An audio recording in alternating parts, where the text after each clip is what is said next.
Bonjour, je m'appelle Laurent Alexandre et je suis le témoin du jour.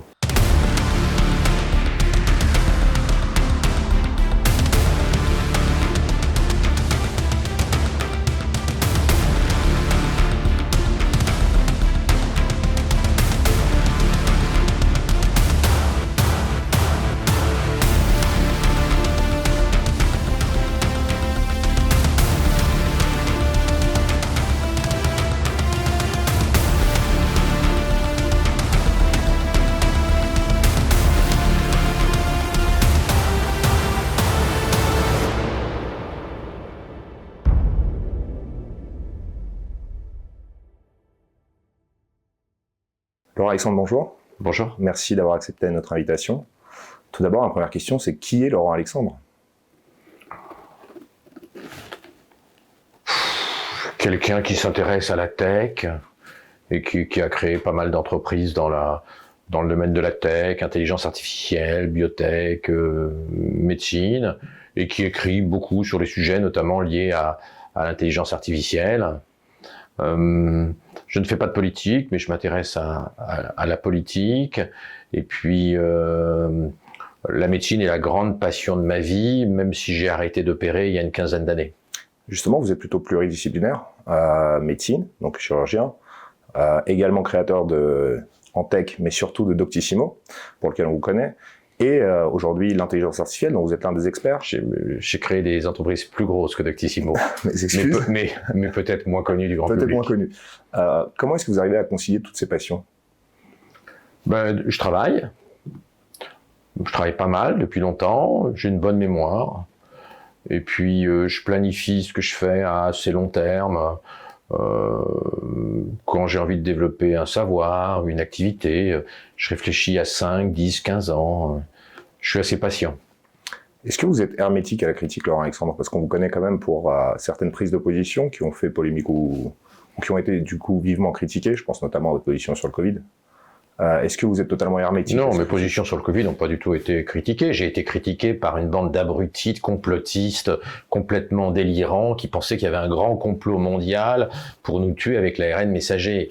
Donc j'ai pas été critiqué, j'ai été critiqué par une branche complotiste folle de l'ultra-droite, branche d'ailleurs qui a été virée de chez Zemmour, puisque les complotistes anti-vax, ils ont été virés de chez Zemmour, et ils n'ont pas réussi à s'incruster au RN, donc ils ont été en fait, non pas dans la droite nationaliste traditionnelle, mais ils se sont retrouvés dans l'ultra-droite complotiste, flattés par les Asselineau, les Philippot et autres Dupont-Aignan.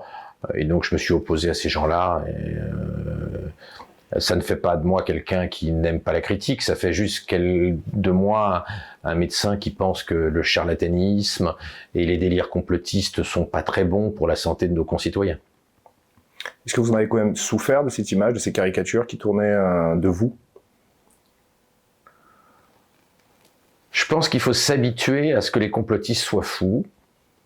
Quand je vois Bill Gates qui consacre 99% de sa fortune à améliorer la santé publique dans les pays pauvres, et qui est caricaturé par ces mêmes abrutis comme un type qui veut tuer les gens, qui veut les tuer avec le vaccin, je trouve ça dégueulasse, mais je suis bien obligé d'admettre que les complotistes fous vont pas devenir des gens normaux demain matin, ils vont continuer à délirer, et il faut vivre avec. Jadis, on les entendait pas.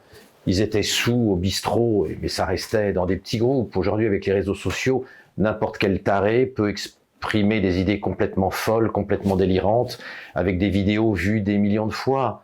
On a vu toutes ces vidéos qui annonçaient que 100% des gens vaccinés allaient mourir au bout de quelques semaines. Toutes ces vidéos complotistes folles, elles ont été appréciées par une partie de l'opinion qui est accessible à ça. Au début, j'ai été très touché, et puis je me suis dit, on va pas changer les complotistes délirants cons. Il faut accepter qu'une partie de la population délire, et finalement, on peut pas grand-chose pour les aider à voir le monde avec un œil moins délirant. Justement, on va y revenir, notamment en parlant de transhumanisme, puisque vous êtes aussi auteur et vous avez écrit de nombreux ouvrages à ce sujet. Tout d'abord, est-ce que vous pouvez nous définir ce qu'est le transhumanisme?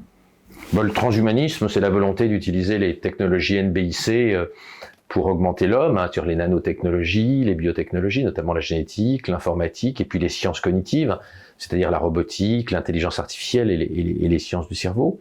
C'est la volonté d'utiliser ces 4 technologies pour augmenter l'homme sur le plan physique, pour augmenter son espérance de vie et pour le rendre plus intelligent. Et le transhumanisme est au milieu d'une grande bataille religieuse, philosophique, culturelle et politique pour savoir si notre ADN, notre cerveau sont des sanctuaires ou si ce sont des choses malléables que l'homo deus a le droit de modifier à souhait pour s'augmenter. Le débat philosophique ne fait que commencer, mais en réalité, aujourd'hui, on se rend bien compte que le débat n'est plus entre les bioconservateurs et les transhumanistes. Il est en train de devenir entre les transhumanistes et les posthumanistes. Le débat n'est plus entre Brigitte Bardot, qui veut interdire le mariage gay, interdire la PMA, et puis les transhumanistes. Il est entre les transhumanistes qui veulent augmenter l'homme, par exemple comme Elon Musk, qui veut mettre des microprocesseurs dans nos cerveaux pour nous augmenter, et puis les posthumanistes qui veulent abandonner notre corps. La biographie d'Elon Musk par Isaacson montre très bien le débat qu'il y a entre le fondateur de Google, le cofondateur de Google, Larry Page, et Elon Musk. Larry Page dit « L'homme a fait son temps. Nous devons laisser la place à l'intelligence artificielle. Nous devons nous effacer car notre cerveau n'est pas à la hauteur de l'intelligence artificielle. » Et Elon Musk explique que nous allons sauver l'homme et le corps humain en augmentant le cerveau humain. Et on voit que le vrai sujet aujourd'hui, c'est pas entre Brigitte Bardot et les transhumanistes, c'est entre les transhumanistes comme Musk qui veulent sauver l'homme face à l'intelligence artificielle et les gens comme le copropriétaire de Google qui pensent que le cerveau doit être abandonné et qu'en réalité l'avenir est à l'intelligence artificielle et que nous, humains biologiques, nous devons nous effacer. Ce débat, en réalité, il est caché par le premier. Et personnellement, je pense qu'il est grand temps d'abandonner le débat entre les bioconservateurs et les transhumanistes pour se concentrer sur le débat entre les transhumanistes et les posthumanistes, car c'est là qu'est le vrai débat. Et c'est un sujet important parce que l'explosion des capacités de l'intelligence artificielle va rendre le cerveau humain de plus en plus pathétique et ridicule. Et on va voir arriver un courant de pensée qui va proposer que nous laissions la place à l'intelligence artificielle autonome le jour où elle existera, ce qui n'est pas encore le cas. Mais dans les 2 cas, l'IA n'est plus un outil, mais plutôt un partenaire. Mais l'IA ne peut pas être un outil, l'IA ne peut pas être un chien, l'IA ne peut pas être un domestique. Pourquoi y aurait-il un racisme contre les formes d'intelligence qui ne passent pas par des neurones? L'intelligence est respectable, qu'elle soit produite à partir d'un microprocesseur ou qu'elle soit produite à partir d'un cerveau fait de neurones. Donc, traiter l'intelligence artificielle comme un outil inerte sans droit est à terme quelque chose d'impensable. Toutes les formes d'intelligence doivent être respectées, quelle que soit leur nature. Le racisme contre l'intelligence artificielle est une position totalement intenable, d'autant plus intenable que nous sommes assez proches du moment où l'intelligence artificielle va être plus intelligente que l'intelligence humaine. Comme l'a dit Elon Musk récemment, très bientôt, l'homme le plus intelligent sur Terre sera moins intelligent que l'intelligence artificielle.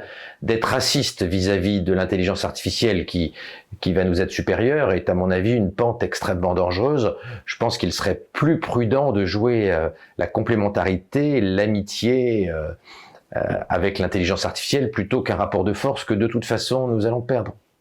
Depuis le développement du cinéma, on voit énormément depuis les années 80, 90, toujours ce rapport à la machine, énuméré dans de nombreux films, je pense notamment à Black Mirror, à la série Black Mirror, on voit souvent la machine finalement prendre le pas sur l'homme.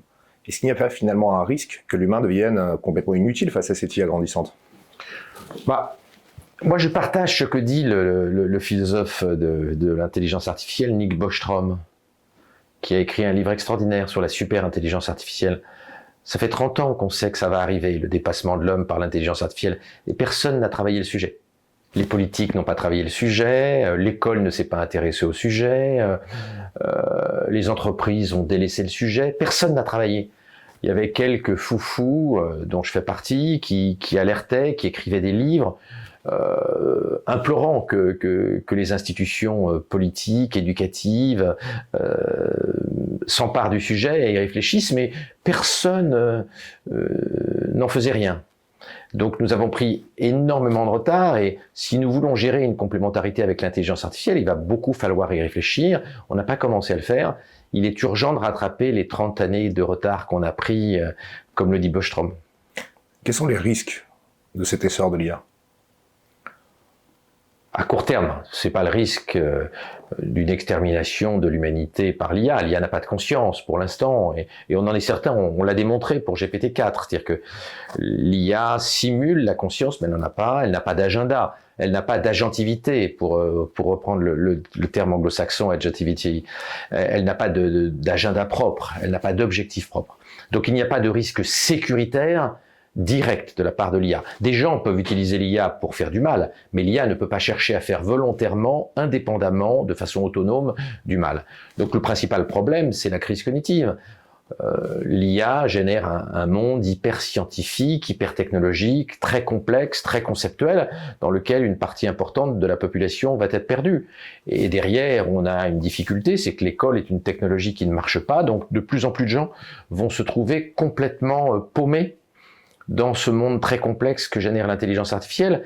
J'ai peur que nous soyons en train de générer des naufragés intellectuels, des naufragés cognitifs, et que la crise des Gilets jaunes ne soit que le tout début de la révolution des perdants du capitalisme cognitif, du capitalisme de l'intelligence artificielle. Justement, il y a de nombreuses ressources aujourd'hui. Il y a le capital social, il y a le capital économique, même d'un point de vue international. Est-ce que celui qui contrôle l'IA contrôle finalement le monde ? Celui qui contrôle l'intelligence contrôle le monde. Donc aujourd'hui, il y a deux sources de pouvoir. Il y a l'intelligence humaine et l'intelligence artificielle. C'est un mix des deux qui donne le pouvoir. C'est-à-dire les intelligences artificielles que l'on voit en ce moment sur nos téléphones portables sont le fruit d'un mélange entre de l'intelligence artificielle et de l'intelligence humaine qui les a créées. Donc, dans un capitalisme de la connaissance, dans un capitalisme cognitif, la source de tous les pouvoirs est l'intelligence. Et l'intelligence a deux composantes qui sont mixées, l'intelligence artificielle et l'intelligence humaine. Demain, on pourrait même voir une imbrication des deux intelligences. C'est bien le projet Neuralink d'Elon Musk, qui est de mettre des circuits intégrés dans le cerveau de nos enfants pour les rendre compétitifs avec l'intelligence artificielle.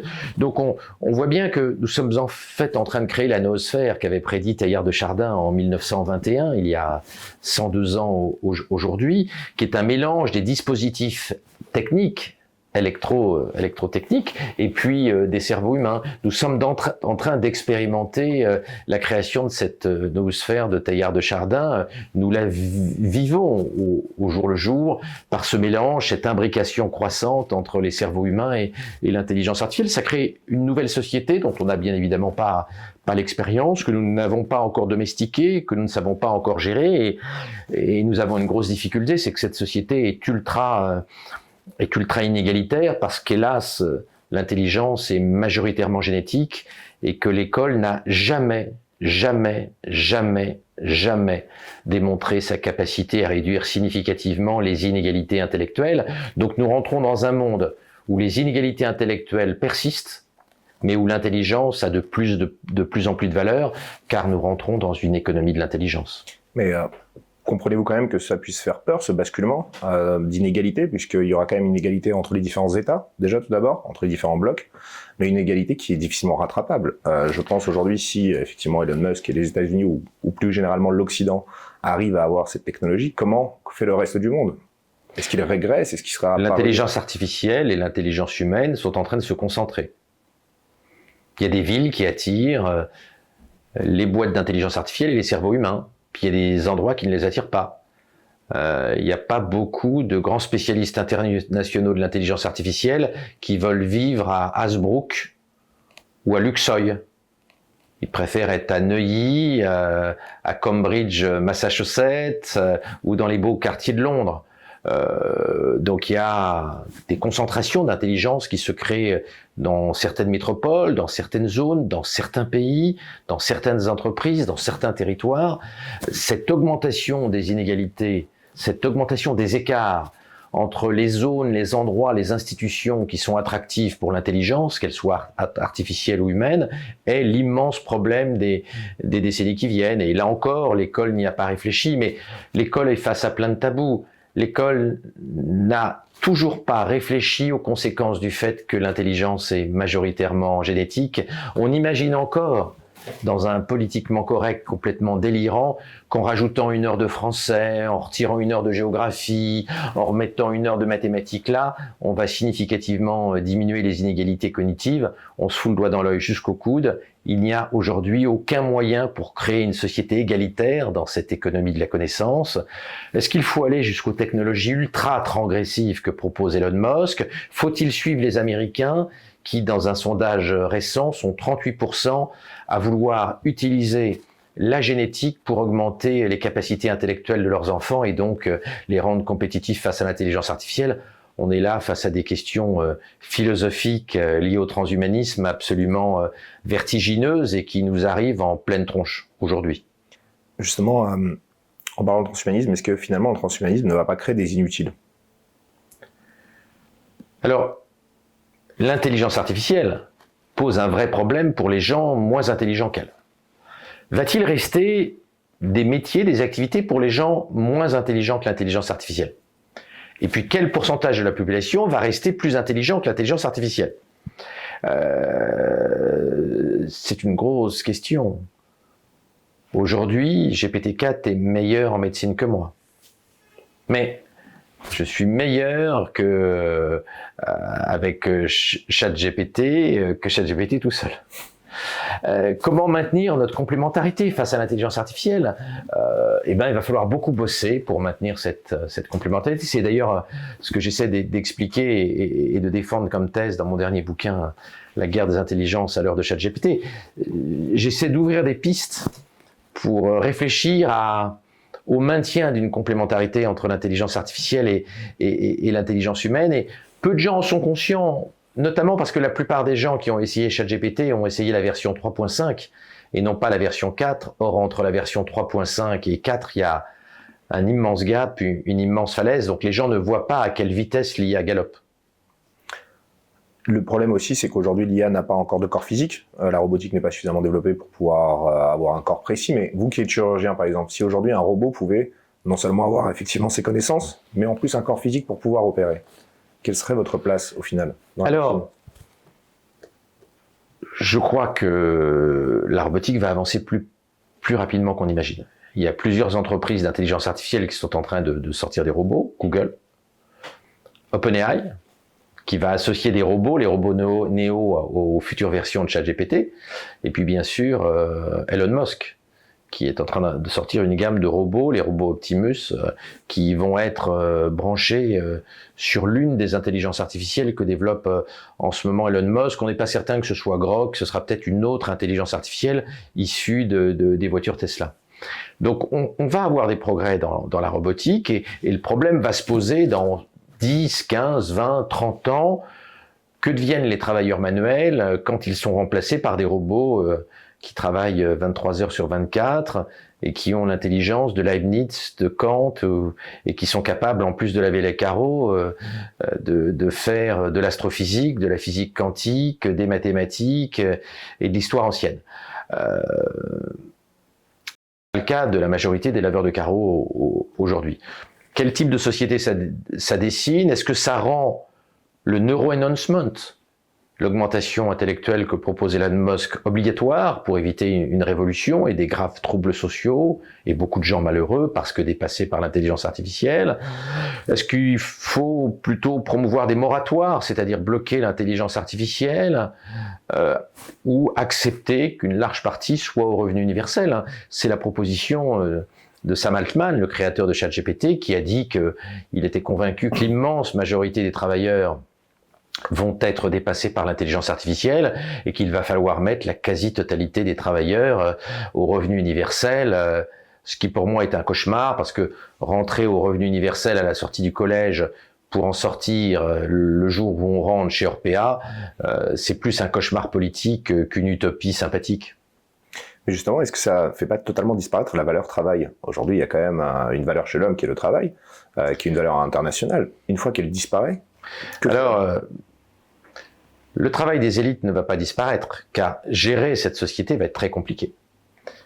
En revanche, il y a le risque d'un monde à la métropolis, avec effectivement des gens au revenu universel, marginalisés dans la société, ne participant pas aux décisions parce que le monde devient trop complexe, et de faire croire que toute la population française ou européenne ou américaine est capable de comprendre comment fonctionne un LLM comme ChatGPT, de le piloter, de participer à la définition des choix techniques est un mensonge. Un mensonge sympathique, bienveillant, mais un mensonge.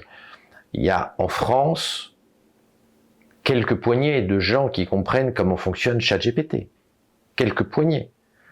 On est dans un monde ultra inégalitaire parce que ces sujets sont ultra complexes. Donc, moi je pense que nous allons vers une crise cognitive avec des gens malheureux de ne pas comprendre le monde et sa complexité, et voulant quand même participer au débat sur son organisation.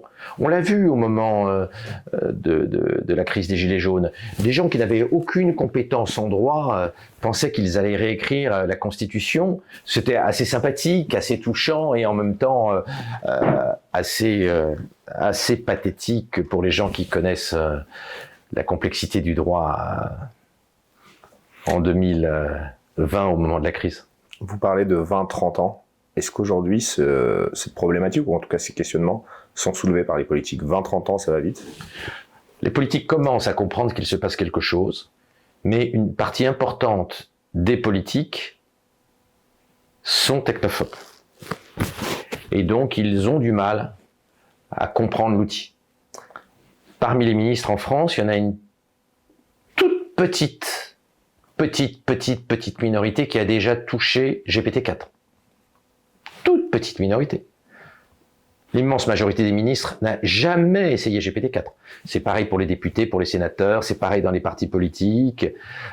Donc la prise de conscience, elle est lente. Elle débute. Macron a fait plusieurs discours sur l'intelligence artificielle ces derniers mois. Il est conscient de l'enjeu, mais il y a des tas de ministres que je ne citerai pas qui n'aiment pas la tech, qui en ont peur et qui ne connaissent pas ces sujets. Donc la prise de conscience est encore légère. Mais je suis persuadé que devant la croissance rapide des modèles de type ChatGPT, les politiques vont se saisir, avec retard, mais vont quand même se saisir du sujet dans les années qui viennent. C'est l'espoir que je développe dans la guerre des intelligences. J'aimerais ajouter une valeur qui est plutôt conservatrice, qui est celle de la religion dans ce débat. Comment est-ce qu'aujourd'hui les religieux vont pouvoir s'adapter à ces progrès? On va changer de Dieu. C'est pas la première fois. On avait un polythéisme avec plein de dieux, le dieu de la rivière, le dieu de la forêt, le dieu des nuages, avec le chamanisme qui a donné le polythéisme des Romains et des Grecs. On est passé aux différents dieux du livre, hein, avec des monothéismes et un dieu qui est au-dessus des nuages au lieu d'être sur la terre. Aujourd'hui, on a deux nouveaux dieux alternatifs que sont Homo Deus, c'est-à-dire nous. Nous devenons Dieu grâce à la technologie, et puis un quatrième Dieu qui est l'intelligence artificielle, que certains commencent à vénérer, comme Lewandowski, qui était l'un des mieux payés, un des ingénieurs les mieux payés chez Google, 20 millions de dollars par an, et qui a créé une église pour vénérer l'intelligence artificielle. Donc, les polythéismes, les monothéismes, Homo Deus, puis l'intelligence artificielle, et l'arbitrage, il est entre le troisième et le quatrième Dieu. Qu'allons-nous vénérer? Nous, augmentés par la technologie ou l'IA? Et on revient au début de la discussion, quand je disais que le sujet n'est plus entre Brigitte Bardot et les transhumanistes, elle est entre les transhumanistes qui veulent promouvoir Homo Deus et les post-humanistes qui sont prêts à laisser le pouvoir à l'intelligence artificielle dans quelque temps. Est-ce qu'au final, même l'élite, tout à l'heure, dont on parlait, qui s'appropriera totalement cette IA et qui arrivera à travailler avec, ou du moins l'exploiter au maximum, est-ce qu'elle-même, au final, ne finirait pas par devenir obsolète, petit à petit? C'est une grande question. Aujourd'hui, l'élite vit un âge d'or, parce que le monde est très complexe. Est-ce que demain, l'élite pourrait perdre le pouvoir au profit de l'intelligence artificielle? C'est un petit peu la prédiction de Larry Page, le cofondateur de Google. Et je le répète, c'est ce contre quoi veut lutter Elon Musk en développant des outils électroniques d'augmentation de notre cerveau. Et Autre point, tout à l'heure on parlait de ChatGPT. ChatGPT a vécu 2-3 petites polémiques où, lorsqu'on lui demandait de faire d'écrire un poème, je crois, pour Adolf Hitler, il le refusait catégoriquement, chose tout à fait naturelle. Cependant, il acceptait volontiers de la faire pour Joseph Staline. Est-ce qu'aujourd'hui, au final, celui qui est derrière l'IA n'est pas celui qui contrôle aussi un peu les consciences et qui contrôle la pensée mainstream? Évidemment, les maîtres de l'intelligence artificielle ont un immense pouvoir, y compris un pouvoir de formatage des esprits. C'est d'ailleurs pour ça qu'avec mon copain Olivier Babot, on a écrit dans le Figaro il y a quelques mois un papier ChatGPT ou la Pravda 2.0. Oui, il y a des filtrages qui sont mis en place par des hommes avec un agenda politique et globalement ChatGPT est un petit peu woke. Pas énormément, mais un petit peu quand même. Ce n'est pas une IA d'extrême droite. C'est d'ailleurs la raison pour laquelle Elon Musk a décidé de créer sa propre intelligence artificielle beaucoup moins à gauche que ChatGPT. Mais in fine, sur le long, je parle bien évidemment sur le très long terme, là on est dans la fiction, mais est-ce que cet esprit critique qu'a l'homme, par nature, ne va-t-il pas finir par disparaître? Tant que nous aurons des violences et des passions, pour reprendre le titre du film de Pasolini, tant que nous aurons de la testostérone, nous ferons la guerre, nous développerons des débats, parfois stériles, et nous mettrons un petit peu d'animation sur cette planète. Et justement, est-ce que la dernière valeur de l'homme n'est pas cette irrationalité? Alors, valeur, je ne dirais pas, mais c'est ce qui génère un peu d'animation dans la biosphère, oui. Notre folie et nos hormones, notre irrationalité foutent un joyeux bordel qui rend d'ailleurs l'aventure humaine parfois tragique. On l'a vu pendant la dernière guerre mondiale, et en même temps fascinante et assez rigolote. Et autre point, c'est quand même la compétence artistique de l'homme. Aujourd'hui, l'homme est très valorisé pour ses sculptures, pour ses peintures, parce qu'il y a une difficulté. Hormis le côté artistique, il y a aussi une difficulté. Je parlais tout à l'heure de la valeur travail, justement, qui rentre en compte. Est-ce qu'au final, ce que produirait l'IA n'aurait pas moins de valeur? Non, ce que va produire l'IA aura plus de valeur, parce que l'IA va être le plus grand artiste sur Terre. Ce que produit Dali, Midjourney et leurs équivalents, c'est de la bibine par rapport à ce qu'on aura en 2030, 2040, 2050. Donc, les artistes humains vont être dévalorisés par rapport aux artistes d'intelligence artificielle. Et je pense au contraire que c'est l'art artificiel qui aura le plus de valeur parce qu'il sera beaucoup plus original que l'art humain. Comme le dit Yann Lequin, qui est le patron de l'intelligence artificielle chez Facebook, nous allons nous rendre assez vite compte que l'intelligence humaine est très limitée. C'est une immense blessure narcissique. Il faut ravaler cette blessure narcissique et trouver une défense. Dans ce monde, nous avons créé un alien, nous avons créé une intelligence artificielle que nous ne contrôlons que partiellement. Nous n'allons pas tuer l'intelligence artificielle, ne serait-ce que pour des raisons géopolitiques, car si l'Occident interdisait l'intelligence artificielle, la Chine ne le ferait pas et nous pouvons être certains que nos petits-enfants auraient mandarin comme première langue et français en option langue régionale, comme j'aime à le répéter. Donc nous n'arrêterons pas l'intelligence artificielle, il faut maintenant travailler pour la domestiquer, l'organiser et régler un problème important à court terme qui est comment aidons-nous les gens moins malins, moins intelligents, moins innovants, surtout moins intelligents que l'intelligence artificielle. Il y a là une réflexion éducative, sociale, politique immense, et on n'a pas ouvert le dossier, ce qui me rend dingue, comme tous les gens qui travaillent sur ces questions depuis plusieurs décennies, et qui se lamentent qu'on ait pris tant de retard dans la prise de conscience politique. L'autre point, on est 7 milliards aujourd'hui sur Terre. C'est beaucoup trop, selon certains spécialistes. On est trop nombreux sur Terre. Ça, c'est juste une connerie. La Terre peut nourrir plusieurs dizaines de millions de personnes. Je vous rappelle que Malthus expliquait au XVIIIe siècle que l'Angleterre ne pourrait jamais nourrir plus de 5,5 millions de personnes. Les Anglais sont 65 millions, dont 35% d'obèses. Donc toutes ces prédictions à la con sur le fait que la Terre ne peut pas nourrir beaucoup de monde sont complètement bêta. Et en plus, la population mondiale est en train de commencer à baisser. Alors, hors Afrique et hors Asie du Sud, mais la fécondité est en chute libre. Elle est tombée le dernier trimestre à 0,7 en Corée du Sud. Ça veut dire que sur une génération, la population en Corée du Sud est divisée par 3. Ce qui est absolument complètement dingue. Hors immigration, dans des pays comme la France ou l'Allemagne, on n'est pas beaucoup au-dessus d'un enfant par femme. Donc en réalité, hors immigration, la population a commencé à baisser dans beaucoup de pays. Même des pays comme le Brésil, qui avait une démographie dynamique, va se stabiliser très bientôt et voir sa population baisser significativement. Donc, on ne va pas vers une explosion démographique. Le problème de l'humanité, c'est pas d'avoir trop de monde, c'est de pas en avoir assez, c'est qu'on fait tellement peu de gamins qu'une fois que l'Afrique va se stabiliser, ce qui va finir par arriver d'ici 2100, la population mondiale va être en danger de mort si on n'arrête pas les conneries.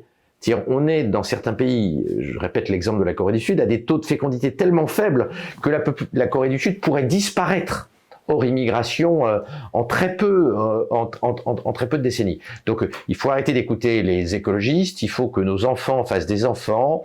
Si c'était à refaire, moi qui suis père de famille nombreuse, j'aurais fait encore plus de gosses pour compenser le fait que la génération d'après a trop écouté cette andouille de Greta Thunberg qui est en train de mettre nos enfants sous Prozac et de les convaincre qu'il ne faut pas nous faire de petits-enfants. Et justement, j'y arrive, c'est une parfaite transition. Est-ce que l'IA, c'est pas le nouveau Prozac? Puisque j'ai découvert une application incroyable en préparant ce documentaire. Il y a une application qui s'appelle IA Girlfriend, donc la petite amie idéale, qui est une IA dont on peut choisir les caractéristiques, qui est une image d'ailleurs très bien réalisée, on dirait réellement la photo d'une véritable personne, qui est animée, donc qui entame des discussions avec nous. Est-ce que finalement, ça va pas non plus avoir une conséquence sur les relations humaines? Est-ce que ça va pas... Oui, mais là-dessus, moi, je suis pas très pessimiste. Hein. Quand vous êtes très isolé, très timide, existentiellement, que vous n'avez pas beaucoup de conversations, que vous avez une petite bite, que vous êtes nul comme séducteur, il vaut peut-être mieux avoir un petit ami virtuel et lui parler toute la journée plutôt que de rester tout seul dans votre chambre. Et on voit des gens qui sont dans un état de misère affective et sexuelle absolument dramatique et qui sont tout seuls. Il vaut peut-être mieux avoir une amie virtuelle que de rester tout seul. Et en même temps, avant ça, on se challengeait. C'est-à-dire que si effectivement on était dans les caractéristiques que vous décriviez, on se forçait, on s'améliorait. Il y avait aussi le côté de l'amélioration propre. Il y a beaucoup de gens qui étaient seuls. Hein. Il y a toujours eu des célibataires qui osaient pas, qui étaient très timides, des gens qui n'avaient pas de vie affective, qui n'avaient pas de vie sexuelle, hein, qui n'avaient pas de vie sentimentale. Il y en a toujours eu. Si une partie d'entre eux peuvent trouver le bonheur dans la noosphère, dans le métaverse, dans la réalité virtuelle, moi personnellement, ça ne me gêne pas. Une dernière question, alors Alexandre.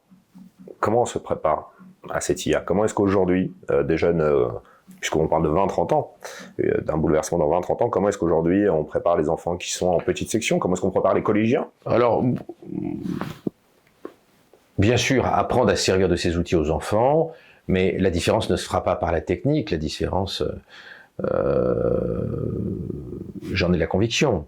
Et c'est l'éducation avec ma femme qu'on a donnée à tous nos gamins. Les 3 recettes de l'apprentissage et de l'éducation à l'ère de l'intelligence artificielle, c'est culture générale et culture générale. Je fais mien les propos en 1934 du général de Gaulle d'envers l'armée de métier. L'école du commandement, c'est la culture générale.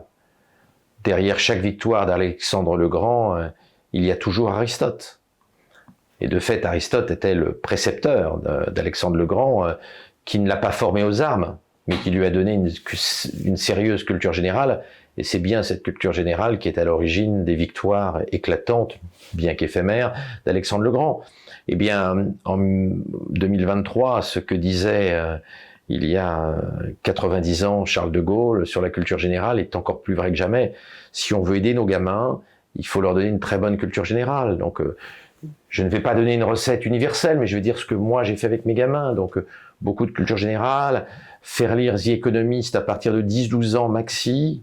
Ça suppose bien sûr d'être bilingue et de maîtriser l'anglais, mais il est nécessaire pour comprendre le monde de faire lire à nos gamins The Economist de la première page à la dernière page chaque semaine, énormément lire, des livres électroniques bien sûr, plus que des livres papier, mais au moins 3 livres chaque semaine, et puis beaucoup parler à table. Il faut prendre ses repas avec ses enfants et partager, leur expliquer le monde, leur expliquer le lien entre la géopolitique, le droit, l'économie, la science, l'intelligence artificielle, etc. Il faut donner une pensée systémique, horizontale, holistique à nos gamins, avec beaucoup de culture générale. Cette culture générale, c'est des humanités, mais aussi une culture générale scientifique. Il faut faire de nos gamins des petits pics de la Mirandole, et c'est la solution pour qu'ils trouvent leur chemin face à l'intelligence artificielle. Et surtout, il ne faut pas en faire des techniciens étroits ou des informaticiens sans humanité. Laurent-Alexandre, merci.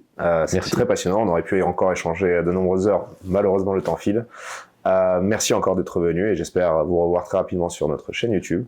Pour ceux dont l'entretien a plu, n'hésitez pas à vous abonner et à liker et à partager cette vidéo pour avoir un meilleur référencement, notamment sur YouTube, puisque le référencement compte dans le monde de l'IA. Merci encore.